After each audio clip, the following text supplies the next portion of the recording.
मैं अगले स्तर तक नहीं पहुंच पाऊंगा। मुझे उन्होंने इस तरह चुनौती दी और ये बात मेरे अंदर बस गई।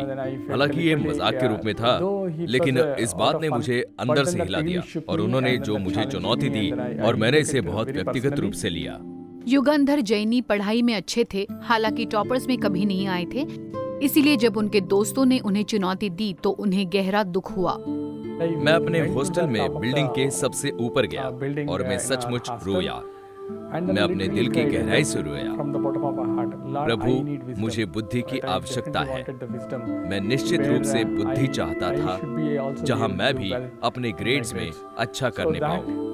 दिल की गहराई से की गई इस प्रार्थना के बाद मुझे वास्तव में थोड़ी बहुत शांति का एहसास हुआ। जब युगंधर ने इस घटना के विषय में एक अन्य दोस्त को बताया तो उसने युगंधर को कुछ दिखाया जिसकी उन्हें तलाश थी। जिस समय मैंने उसे ये बात बताई तो उसने तुरंत ही याकूब की पुस्तक अध्याय 1 में उस वचन को निकाला, यदि आप में बुद्धि की कमी है तो आप परमेश्वर से मांगे।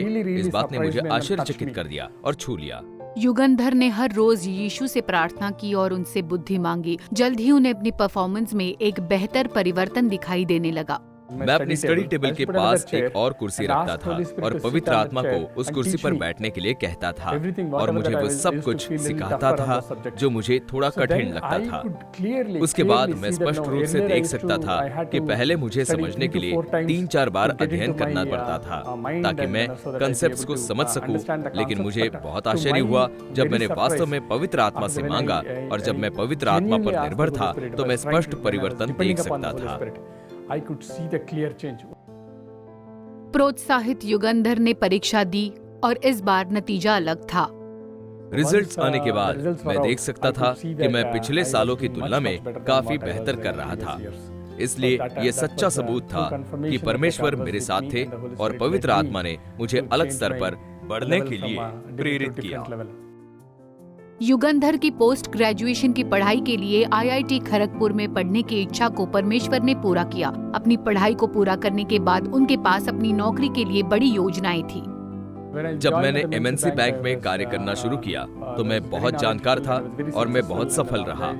इसके कारण मुझ में थोड़ा एटीट्यूड आ गया और उस समय मुझे लगा कि मैं कुछ भी कर सकता हूँ। उसके बाद मुझे रिजेक्शन महसूस हुआ।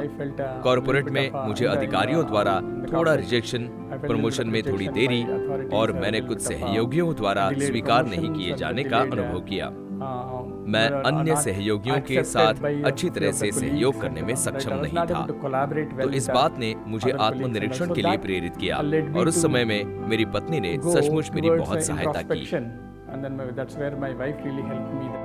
जब युगंधर और उनकी पत्नी ने प्रार्थना की और यीशु की ओर देखा तो उन्होंने अपने जीवन में नेक और विनम्र होना सीखा। परमेश्वर ने वास्तव में मुझे विनम्र आत्मा और उदार मन से भरने में सहायता की, जिसने मुझे स्वयं को दीन बनाने और विनम्रता दिखाने और दूसरों को वैसे ही स्वीकार करने जैसे वे हैं, दूसरों के विचारों को स्वीकार करने और अन्य लोगों के साथ सहयोग करने की इच्छा रखने के मार्ग पर चलने में सहायता की।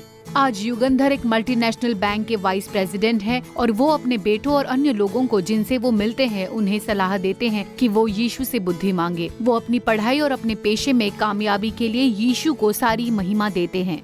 मैं अपने दिल की गहराई से परमेश्वर को धन्यवाद देना चाहता हूँ कि जब मैं स्टूडेंट था तब उन्होंने मुझे जो बुद्धि दी और उस सारी सफलता के लिए जो उन्होंने मुझे कॉर्पोरेट सेक्टर में दी ताकि मैं और भी ऊंचाइयां हासिल कर सकूं, और साथ ही उन आशीषों के लिए जो हमारे जीवन के सभी क्षेत्रों में मुझे और मेरे परिवार को मिली है।